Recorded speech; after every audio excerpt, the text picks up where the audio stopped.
Welcome to the Kentucky History Channel, where we strive to bring you all the Kentucky history content you want and you deserve. Kentucky is a part of all of us, and we plan on covering all the history we can, from Pike County to Fulton County, from Louisville to Harlan. Here on our YouTube channel, you can find many videos dedicated to different events, people, governors, and places in Kentucky. There's something for everybody.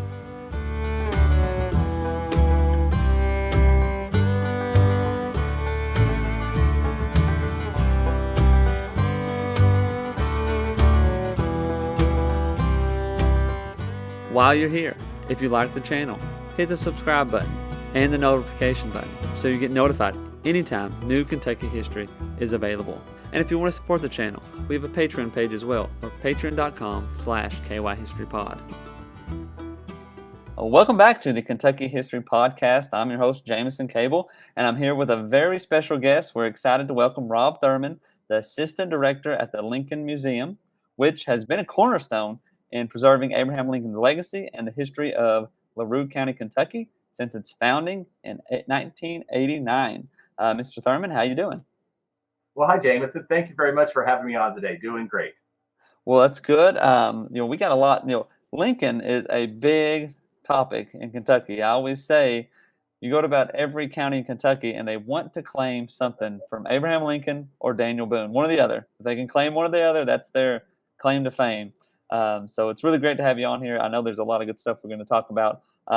Before we get too deep into Lincoln, tell us a little bit about your Kentucky connection and so forth. Well, where I am right now is I'm in my family home. My family has a small farm in rural LaRue County, and we've been here 4 generations. And in the late 1980s, it's when I graduated from LaRue County High School, and I went on to college in St. Louis, and I lived there for about 20 years or so. Then when the opportunity came to come home, I worked in the nonprofit sector primarily when I was in St. Louis. When returning home, I started volunteering for our local community festival called Lincoln Days, and then started working at the museum, where I've been for a little bit over a decade now. So a lot of ties and connections to the community. Seen the world change in some really unexpected ways from when I left here to the era we are now. And for me, it puts a lot into perspective how much the world has changed from Lincoln's time here. I think you get a little bit of that wisdom as you get older and you see things evolve or not evolve in some cases. And it helps. It's really been very meaningful for me to be back home. And I've got a print here on my wall.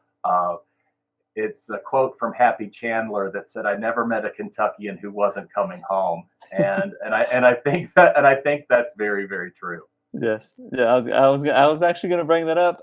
They say if you find a Kentuckian, one foot is where they're at, the other one is pointing back home. Exactly. You very well may embody that. Well, this is a total sidetrack, but when we've worked on a number of projects at the museum, and something that really brought this whole to mind to me was it's 1906 for your history enthusiasts out there who want to research the big Kentucky homecoming that happened in the early 1900s. It was one of those moments actually when Lincoln's little symbolic cabin that's now at the Birthplace was first brought home. There was a push, well over 100 years ago, for people who were sort of doing the same thing. I think early 20s on their way to other places, and I guess something sort of stirred in them, and it might be time for another big Kentucky homecoming, which we might be celebrating with the 250th celebration of the United States in just a few years. Mm-hmm. I know people always have a real tie and connection to their Kentucky home. Yeah, well, and that's it's good you bring up the 250th of the United States. This past summer was Harrodsburg's 250th. Yeah. Next year is Stanford's 250th. So we're going to be ready for it, I think. So. Oh yeah, it's going to be a great time. Yeah. Well, we could talk a lot about Kentucky and so forth, but let's get to the topic at hand. The Lincoln Museum there in LaRue. What what does it offer for those who haven't been? What's maybe some new stuff? Let's just get into it. What can you expect when you get to the museum? Well, the museum is conveniently located in downtown Hodgenville in between two national park sites that are dedicated to examining Abraham Lincoln's early life. And that would be the Abraham Lincoln Birthplace National Historical Park and the Lincoln Boyhood Home at Knob Creek. We're downtown Hodgenville. We're right behind this historic Statue Island, which features a lovely bronze sculpture of Abraham Lincoln that was erected in 1909, sort of one of the kickoff events for the Lincoln Centennial event that occurred all throughout the nation on Lincoln's 100th birthday, and a phenomenal young Lincoln statue that went up for the Lincoln Bicentennial just a few years ago in 2009. The museum celebrated its 35th anniversary this year. We are one of the largest volunteer projects in our community's history. Started in 1989 when our community, like a lot of small rural communities, had a bit of a downturn in the economy. The era of the shopping malls, the big box stores, etc., really took its impact on the small mom and pop businesses that were such a big part of small rural town life. And our building that we're in now, actually, we inhabit, own, acquire, along with our local friendly bank, a quadrant of our town square. And the building that the museum technically started in is a National Register building, our gift shop and art gallery. We're all connected. So we're in two historic structures in downtown. The museum features 12 life-size dioramas using wax figures and period materials to reconstruct pivotal moments in Abraham Lincoln's life. On our second floor, we have items from Civil War battles, interesting artifacts, some amazing displays, one in particular on the Lincoln funeral train that we worked on in conjunction with Lincoln Memorial University in Harrogate, Tennessee. And then we also have an extraordinary art gallery that features over 50 years of winners from our annual Lincoln Days art show. The winning piece is on permanent display at the museum. The Lincoln Days art show is one of the longest continually held art shows here in the state of Kentucky. So there's a little bit of something for everybody. We have a set of Lincoln logs for the young people to build and work on in case that they're not interested as much in looking at some of the artifacts. But the wax figures are incredible, to be honest. They were designed by gentlemen who would go on to have a really fascinating career in Hollywood. And then people from all over the country at this point have donated pieces to our collection, and pieces from the early 1800s to more contemporary times. And it helps us think about, look at, analyze Abraham Lincoln's role in the world during his own life and in the years afterward. And it's a self-guided tour experience. So we have people that just breeze in. They just want to see the site, take a picture with the statue on the square, and be on their way. And then we have others who will just spend hours because there's just a lot of material to read and to think about, to reflect on, and to enjoy. So I think that's one of the nice aspects of the museum, is that you can sort of set your own pace and go as deep as you want to as you're making your way into town. A lot of people will visit the museum, do the birthplace, the Boyhood home. Sort of depends on which way they're headed. If they're headed south to, say, Mammoth Cave, which is only about an hour south of us, or if they're heading up to Bardstown or to Louisville, of course, which is just now an hour or so east and north of us. So we're really conveniently located right in the heart of Kentucky. And it's a fun day trip. Our town is very cute. We have managed to survive some of the challenges of the 90s recession, and there's a bit of an upturn in community, small businesses, boutiques, shops, specialty stores that have managed to find a footing as consumer habits have now changed, with people wanting those unique local experiences. And we're very fortunate that our community has responded and offers all the visitors from all around the globe. Yeah, well, that's great, and it's one of those things that bet people probably don't realize the impact of some of the things that have transpired over history and how those kind of affect small town and so forth. This is a bit of a sidetrack, but we always talk about the railroad coming in. Hmm. Railroad coming in was a big boom, but then the railroad leaves, things kind of go down a little bit. But more about the museum. Now, with the parks, it is not affiliated with the national parks. No, we're not a National Park Service Yeah. site. I mean, we work very closely with them and have worked with them on a variety of programs, and we're good friends and partners, but we're not a national park Mhm. site. We're a private 501(c)(3) community nonprofit museum. Mhm. With things that you all have there, what would be the most unique thing that's been given? And again, we want to talk about, oftentimes people talk about Lincoln and they think of Illinois and all this, but Right. he's born in Kentucky. We get a lot of credit here. So, Well, one of the foundational pieces of the experience is this extraordinarily just large portrait that hung in the old state capitol in Frankfurt until the museum was established. And then that was gifted to the museum by then Governor Martha Lane Collins. And it's an extraordinarily stunning portrait. It's powerful. It's very impactful.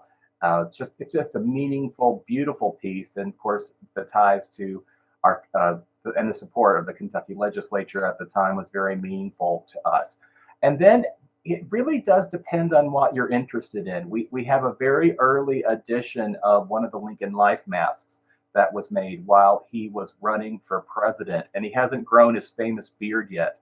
And so it's just a couple of steps removed from the actual mask, which is at the Smithsonian um, today. And but the replica is so extraordinary, and it's interesting when we give tours, especially to the school children that come through. There's a famous story that an 11-year-old girl named Grace Bedell wrote Lincoln a letter while he was running for president, and said that she thought he was really awesome, and that she thought she could convince her brother and her father to vote for him, but he really needed to grow his whiskers.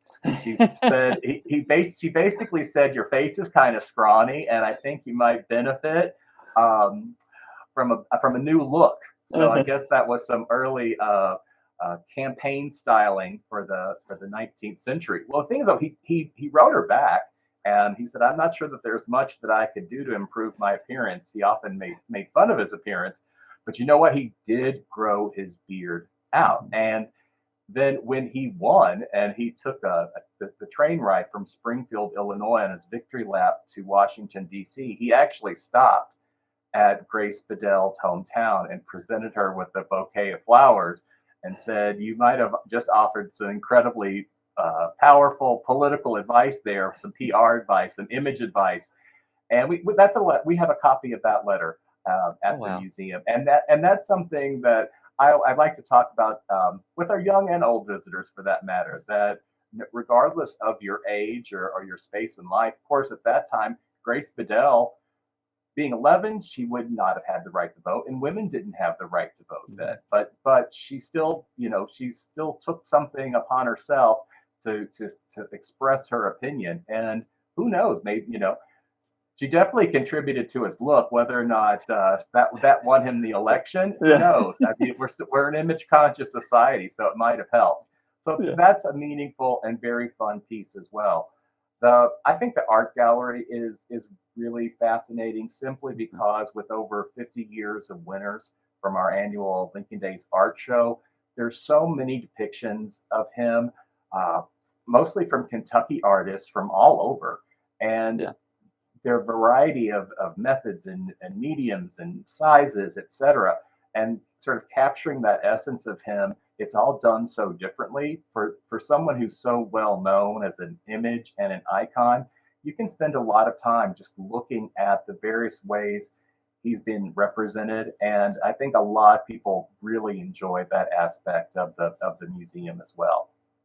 Hmm. Well, that does seem pretty entertaining. Now, entertaining, and creative as well. Getting different outlooks and so forth. Yes. What and does can anybody enter into that the contest Yes. art contest? Yes. It's generally, there is a local elementary art show that's sponsored by our Lincoln Days organization. Generally, that's the art show that we have for children in the community. But anyone 18 years or older, we have an open division, we have a photography division, and then there's specifically the Lincoln division, and that's the piece that is purchased and goes on permanent display. And information about the art show is on the Lincoln Days website, which is lincolndays.org. So if someone's interested in participating in the art show, that would be the site that I would recommend them visiting and learning about that. The museum has been a sponsor of the art show, along with other local organizations, LaRue Carey Insurance and Keith Monument, to help with the prizes. But the museum sort of spearheads the collection of the artwork and the display of the artwork in our community room every year. Oh, good. And the Lincoln Days, when does that? I mean, it's a yearly festival. It's What are annual. the days for that? So this year it's going to be October 5th and 6th, 2024. It's the first full weekend of October, and it's a fun time in downtown Hodgenville. It extends down to our Creekfront Park, where we have pioneer games and rail splitting. Usually they're bounce houses for the kids, which may not be time appropriate, but it's a little bit safer than maybe some of the other things that could have been offered if we wanted to go back in time. But the pioneer games, those are legit. Those are very difficult and challenging games.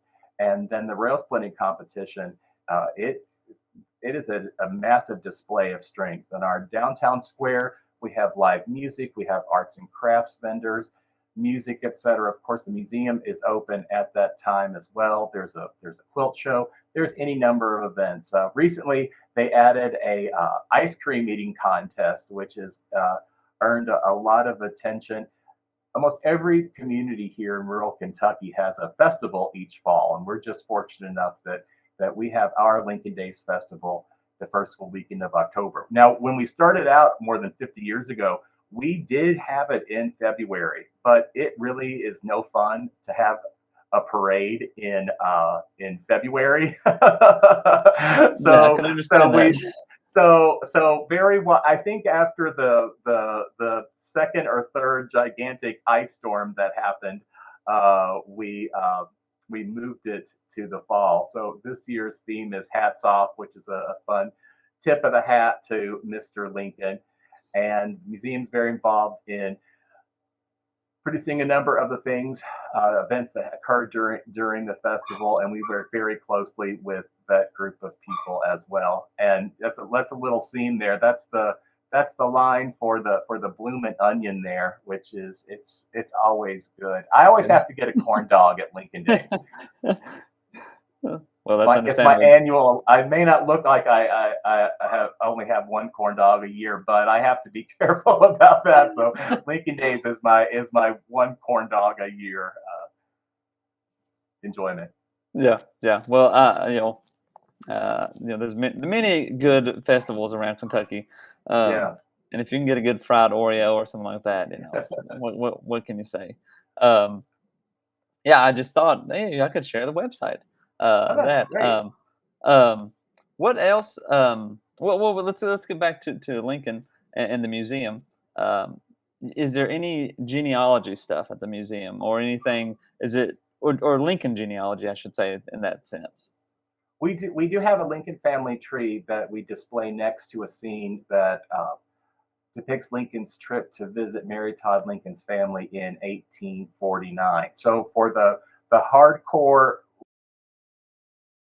Lincoln and geneticists who are trying to pinpoint any family ties and connections, we often do have a list of family trees that we have printed out and we can give people copies of. Everybody wants to have that claim and tie and connection, but the last true that we know of, a living descendant of Abraham Lincoln, died in the 1980s. The family tree on Lincoln's side gets a little confusing, or perhaps it's just a little murky. That might be the better word. With Mhm. Lincoln's father's side of the family, they can trace family ties and connections to the 1600s, moving from England to the United States. That line's pretty clear. On his mother's side, it's not so evident, but there are a number of projects. There's one that I'm thinking of that's called the Genetic Lincoln, and what they're doing is they're trying to work on establishing what the true line of the Hanks family is in its connection to Abraham Lincoln, and that's on his mother's side. There are some famous folks like Tom Hanks, for instance, and George Clooney that might be offshoots and ties or distant cousins to Abraham Lincoln. And while the father's line, as I said, is real clear, the mother, on his mother's side, they're trying to use advanced technology today to determine what family ties and connections are there. And we've often referred people to those sorts of sites. That really was a huge interest in 2009 for Lincoln's bicentennial. And it'll probably swing around again in another 10, 15 years or so when there's another big Lincoln anniversary that does come up. Really, we start our story at the museum with his boyhood here in Kentucky, with an incredible diorama and scene that was actually recreating a cabin scene using a real era cabin from the early 1800s on site in the museum with wax figures and using period materials. Oh, there's a scene of it right there. Um, the the chinking there, which is between the logs, that's using the red clay from our area. People would have mixed it into a pot of some boiling hot water, add a little animal fat, some horsehair, and they would have packed that between the logs. Would have kept your cabin pretty cozy during the winter months. And then with Kentucky's hot summers, I guess they would have probably knocked it out and let the breeze through. And that was their Yeah, version of air conditioning. yeah. I think we have it a little bit nicer today. It's I'm from a family. My grandparents never had indoor plumbing, and Oh that's wow. something that in my own particular family, my parents didn't until they were probably in their mid 30s. I live out in this very rural area. Electricity did not make its way out here until the 1950s, and so there's a part of me that still kind of understands just how rough and woolly it must have been at those times, but they didn't know any different. So this was, to us today, we look at this as, oh my gosh, what a How did they horrible, survive? how did they survive? But in all reality, this little cabin scene, they were in some ways comfortably middle class. It's just that they did not have the latest in technology, or, Hmm. or the latest that the cities could provide at the time. So this notion that Lincoln was, this poor boy on the frontier, I think it might have worked to his advantage in connecting with ordinary people, but by a lot of standards too, he had it pretty good because they at least always had shelter, which there were a number of people at that time that were itinerant field hands that were constantly on the move, that were sort of constantly searching for jobs, places to stay, and it could have been a whole lot worse. I've listened to some of your episodes recently where you're talking about things that went on in Mercer County and with the Shakers, Hmm. and that was and some episodes that you've covered on those early days of Kentucky. And they would talk about the winter Shakers, the people who just could barely make it throughout the summer and would have to go find somewhere else to stay Yeah. when it got to be wintertime. It was rough. It was rough living, but if you had a roof over your head, and Abraham Lincoln's father Thomas almost always had work. I mean, he had a variety of jobs and skills, and he was constantly employed. So they had it much better than most for that time. Hmm. And well, a lot of people during that time, well, you talk about you go back to certain areas and so forth, and those cabins. you know, they would cut out a hole to hopefully have a window, but then like, do you want a hole to have that window open during the winter or something? So maybe a house with a window might not be the best idea.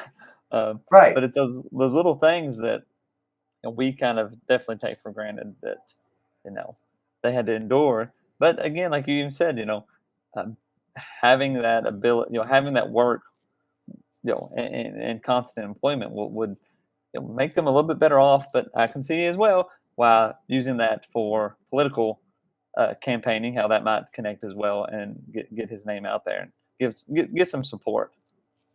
Oh well, sure. Because I mean, he was not he was not born to the silver spoon, and that all has. I think that is something that Americans in many respects really do connect to in some ways in a culture that's very much been about self improvement and about hard work and dedication and skill and competency, that someone who started from very simple by comparison, probably to folks who lived maybe on in the contemporary larger cities of that time.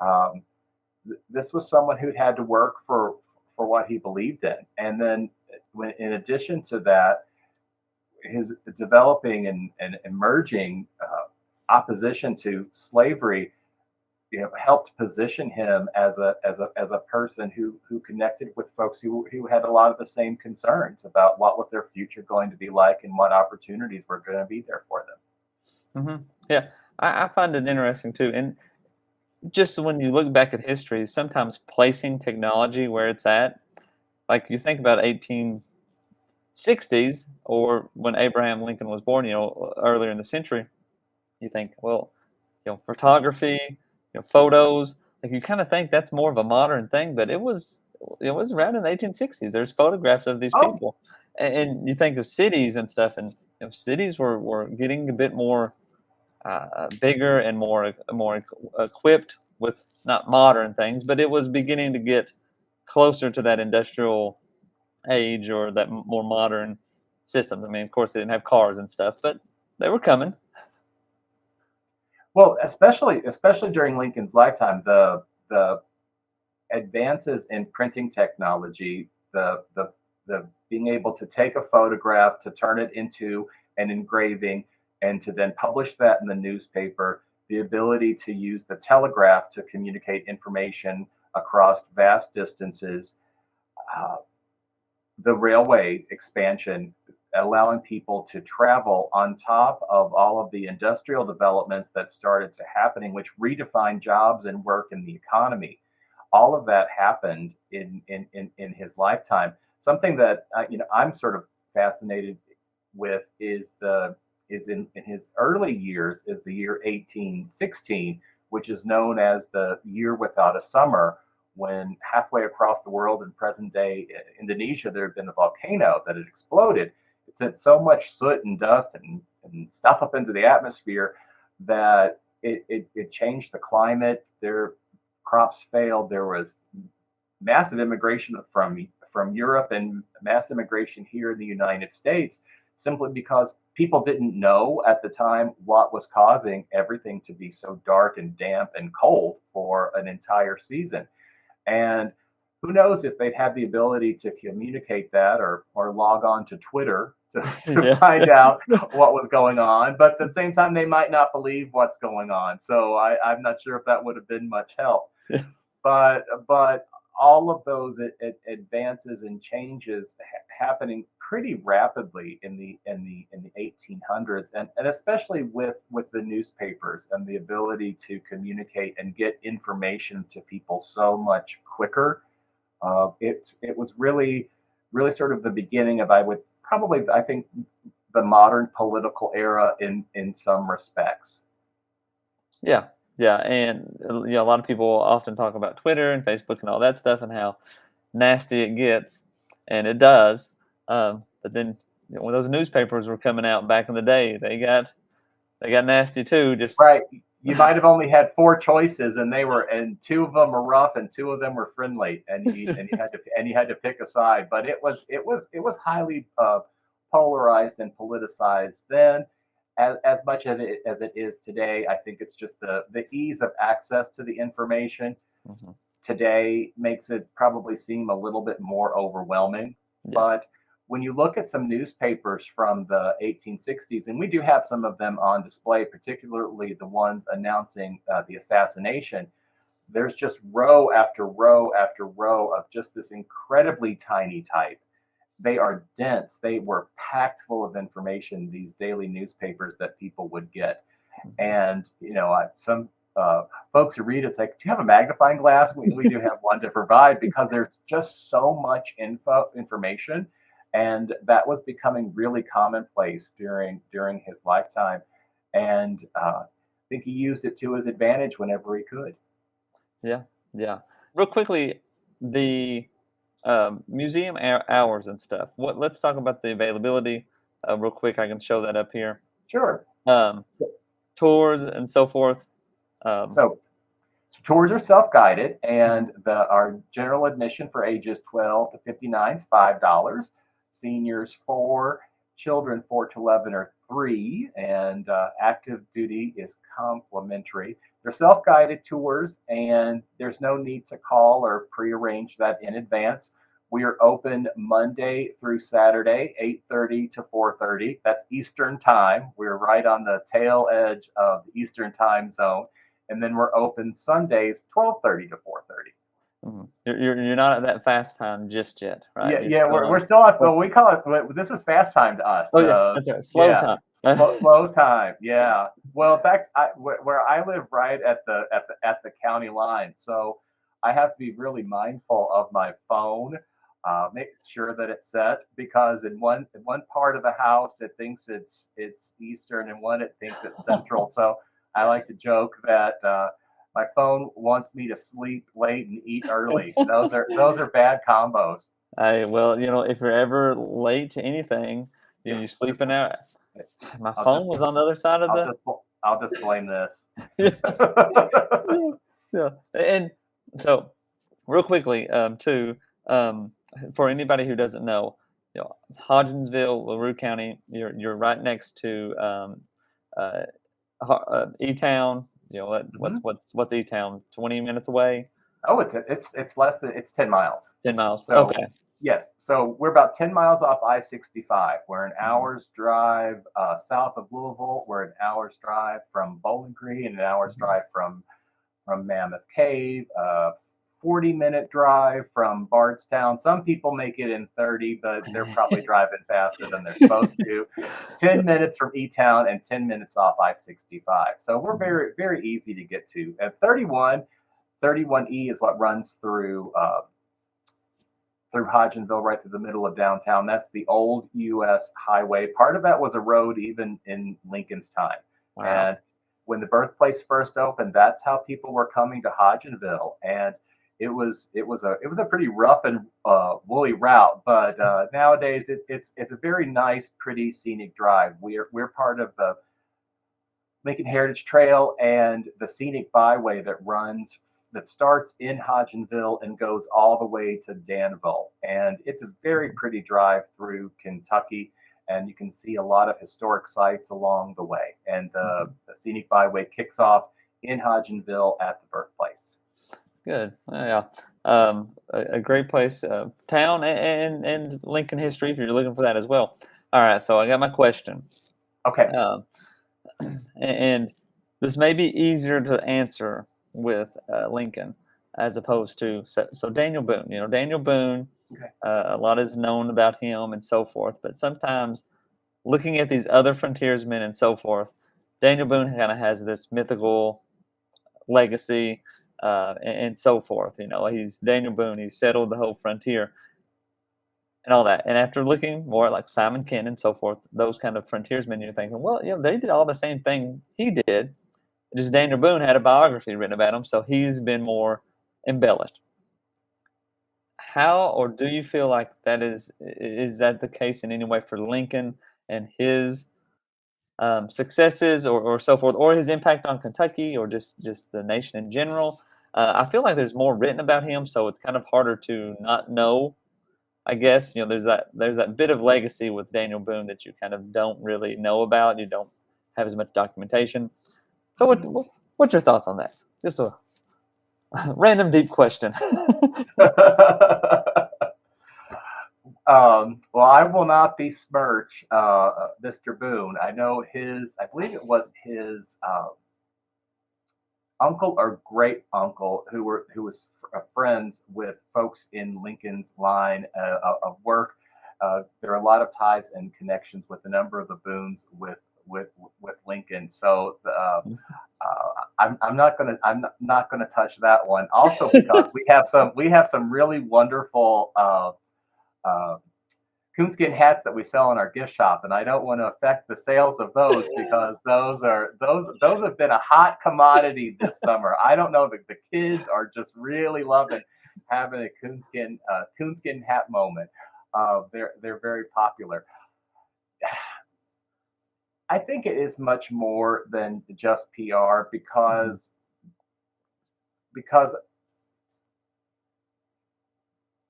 let me think about it. Let me put it this way. If you'd asked me before I started working at the museum and started talking with, hundreds of people a week, sometimes thousands, about Abraham Lincoln's place in the world, I might have had a different opinion just as a sort of an ordinary observer. But having had the opportunity for the past 10 years to chat with a global audience and to find out how so many people from so many backgrounds and so many belief systems and so many political views and religious backgrounds and socioeconomic diversity and everything that you can think of in terms of things that people connect to. Lincoln connects with so many people, and that's something that you can't just attribute it to better PR or some sort of commercial message that got out there. I think that the story of his life, I think the things that he endured personally, professionally, his setbacks, his victories, and then his assassination, and then and what that meant as the country started to heal from the Civil War, and how he chose to think about his life and talk about his life here in the U.S., but also just globally. It's just not PR. There's something bigger there, and I think people that are especially interested and invested in learning about Abraham Lincoln. Some people are very drawn to his struggles and challenges with depression, the loss of his children, one of his sons while he was in the White House, failed romance, his on again, off again relationship with Mary Todd in the early days of their relationship, his evolving views on slavery, something that people are often especially drawn to as well, and his belief in finding common cause and finding something to unify people versus separate people. Yeah. Especially in today's climate, as I guess just throughout the existence of human people, I think that desire for unity and compassion and humor, that's you can't just that's not just razzmatazz. That's something that really does affect people, and it's been a meaningful experience to meet people from all around the world that find that connection with someone who's born in my hometown. Yeah. Well, I mean, I agree with you. When I'm thinking of, like, if you think of Kentucky, and again, a lot of people associate Lincoln with Illinois, but if you think about people born in Kentucky, he's going to be top 5. Impactful Sure. to the nation or to the state even. He's going to be one that is just it's hard to even think of others that would be ahead of him, honestly. Right. Well, But the thing is, though, but if he could probably recite his number of votes in both the 1860 and 1864 election, which he did not do very well here in the state, and he would So, probably turn around and say, "You like me now, huh? So you yeah, like me now?" yeah. Uh, we just got asked a question the other day: what was in Lincoln's pockets when he was assassinated? And we have the answer key up at our front desk, and he had some newspaper clippings, and he had a $5 Confederate note. I think the newspaper clippings, there was one positive and one negative, and then a piece of Confederate currency. Wow. This is he.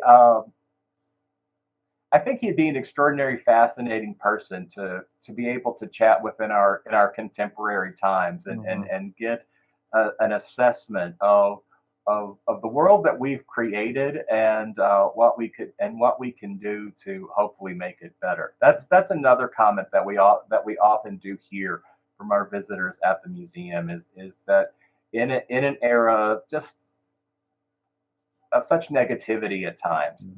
that people find a lot of meaningful things to take away from his life, and his desire to keep the United States together. Yeah, yeah, and I bet he was holding on to that Confederate note to hand it to somebody at just the perfect time and say, "Will this work? It might not be in circulation anymore." Right. Oh yeah. Right. Well, when he won election, and even though he and Stephen Douglas had been incredible political rivals, and the Lincoln Douglas debates is one of the scenes that's featured in our museum. Even though they were rivals, when he had to place his hand upon the what would be known as the Lincoln Bible, which a number of presidents, I think most recently used was Barack Obama, to take the oath of allegiance to the United States. He had to take off his hat, and so the person who he asked to hold his hat was Stephen Douglas. And so, here, hold my hat. It's an act of goodwill, but yeah, I don't know. Was there a little dig in there as well? The That Doris Kearns Goodwin book, The Team of Rivals, which talks about his political savvy, and his understanding of people and what makes them tick.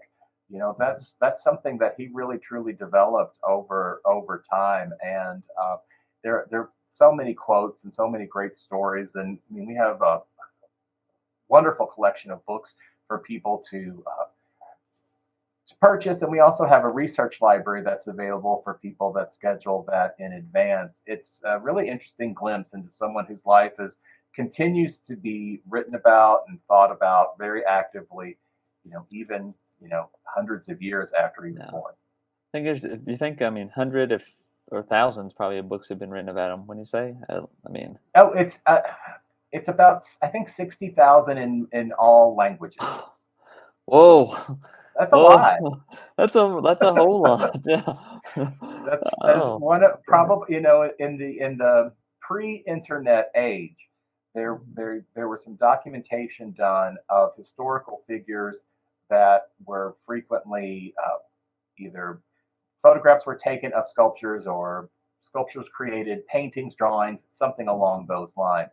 And the number one human person to be depicted that way at that time, I think it ranked, Jesus Christ was one, then there was the Buddha, and then there was Abraham Lincoln. Wow. So in terms, now the internet has changed all of that, of Yeah, course. yeah. So today it could still probably be Jesus, Buddha, Abraham Lincoln, but then there's probably a meme of a cat doing something, and Mhm. it's Yeah, yeah. Throwing it it, off.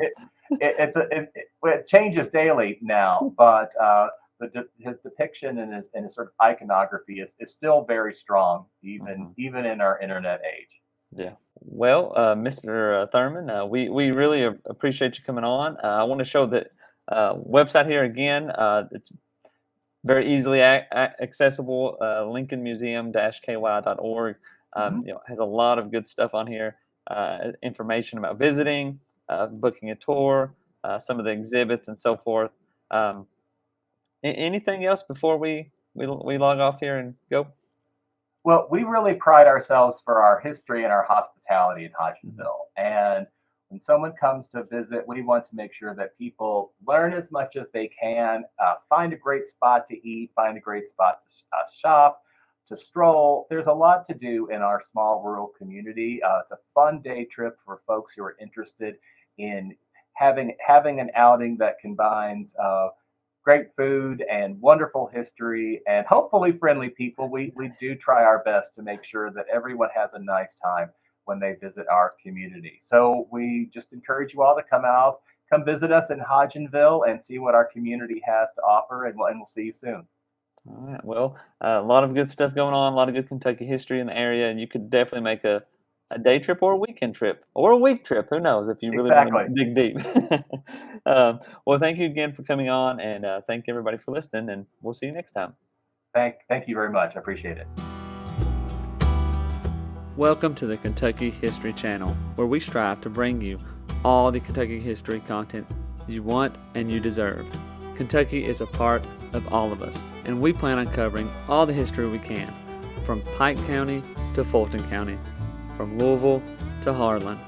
Here on our YouTube channel, you can find many videos dedicated to different events, people, governors, and places in Kentucky. There's something for everybody.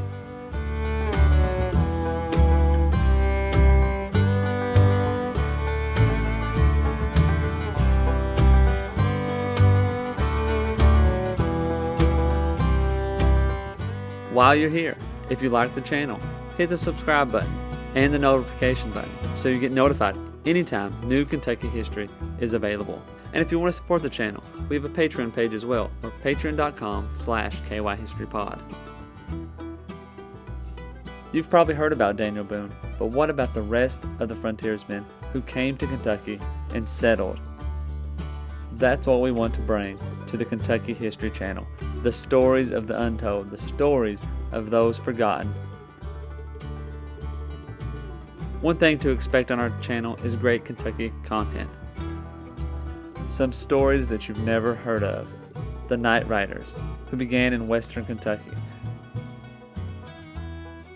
Bloody Monday, the riots in Louisville.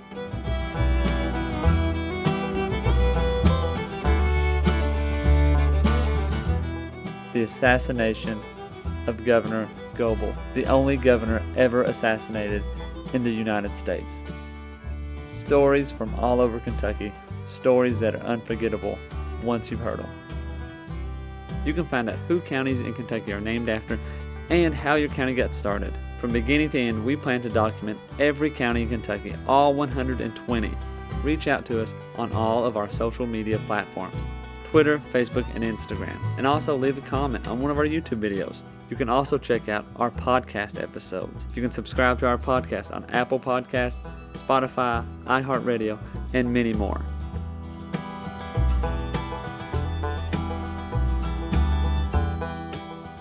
We're always seeking to find more Kentucky history so we can bring it to you, the viewers, the listeners. We want all the stories and all the events from Kentucky's great history to be told and shared everywhere.